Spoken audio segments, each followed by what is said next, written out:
know, I think this is one of the best ones. It's not as funny as the others, but it's really, really good. And welcome to the D. Louise book series.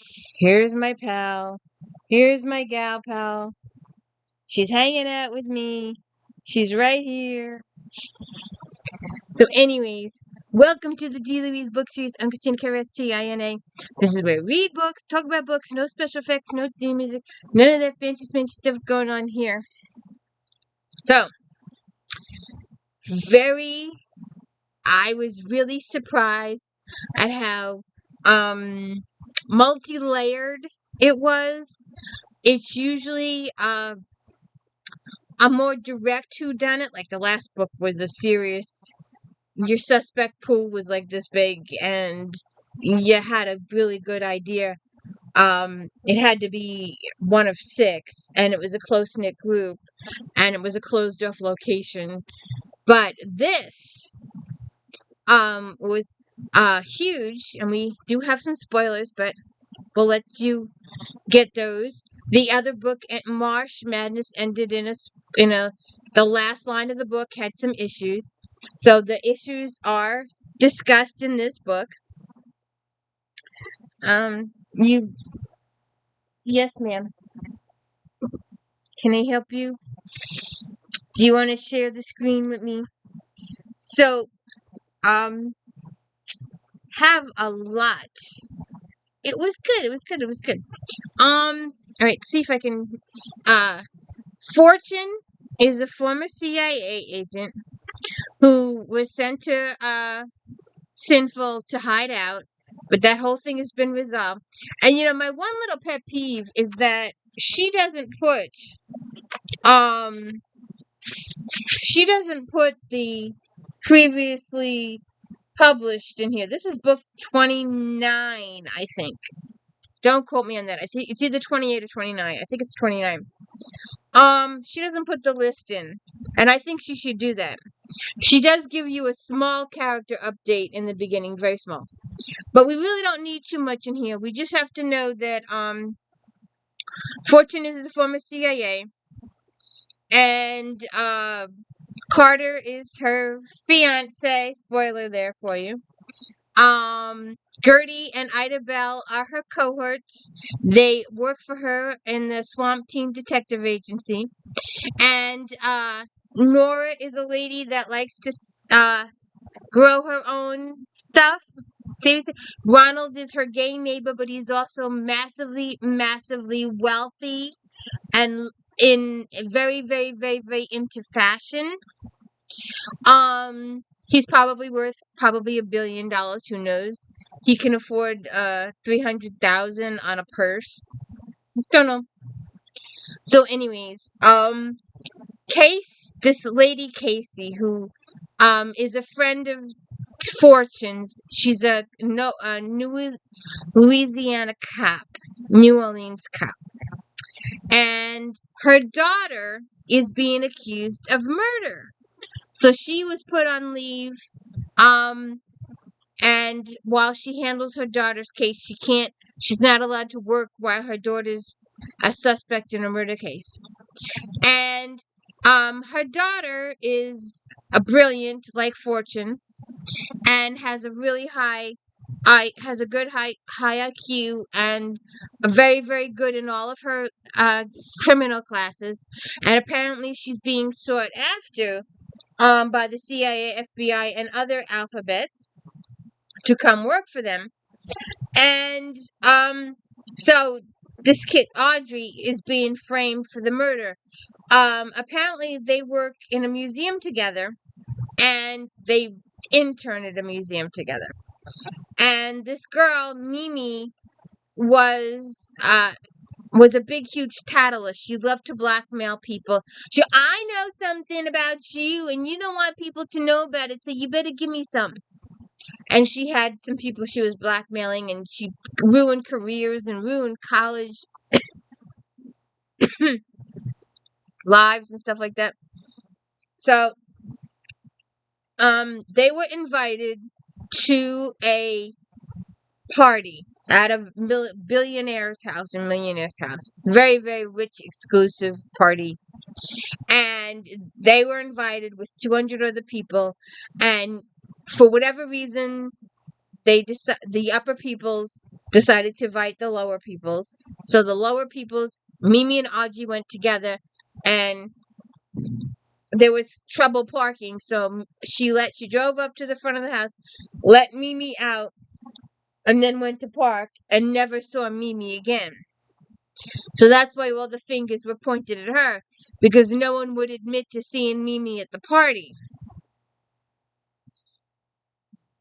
So the finger points clearly at Aubrey, and it's up to Fortune and her gal pals to solve this mystery. But also, Carter is handling the case.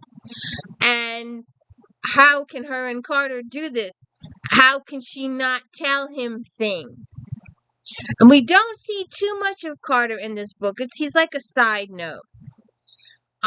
He's not rescuing them from anybody. He knows what they're doing. He has some of his cohorts check on them occasionally. So he knows a little bit of what she's doing in her angles of investigation, but she does have to, client privilege type situation, and he is the cop investigating the situation, and it kind of, snubs at each of them that they can't talk to each other about it, but that's just how things are with the two of them. So, there are some very, very, very, very funny moments in here. But what really surprised me was the multi-layered. The finger was pointed at Miss Audrey quite a length of the book. And then we had several other suspects come up, and Fortune had to look into the other suspects. And it was really multi-layered. It was really, really good.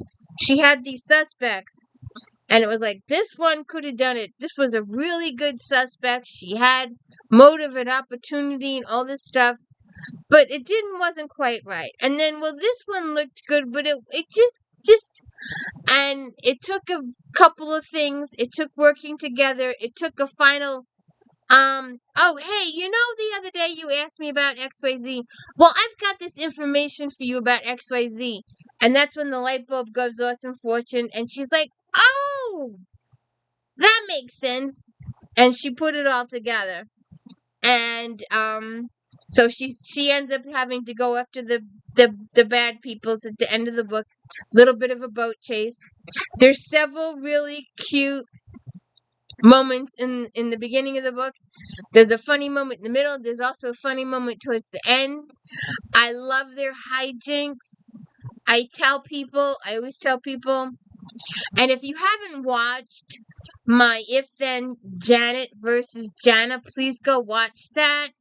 I read the funniest not paragraph, like 2 or 3 pages out of One for the Money, and then I read the paragraphs out of Flaming Fortune, I think it is, or it's one of the Fortune books.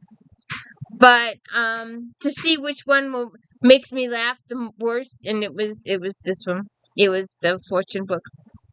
But it's really, really good book. I did it, even though I have the physical book.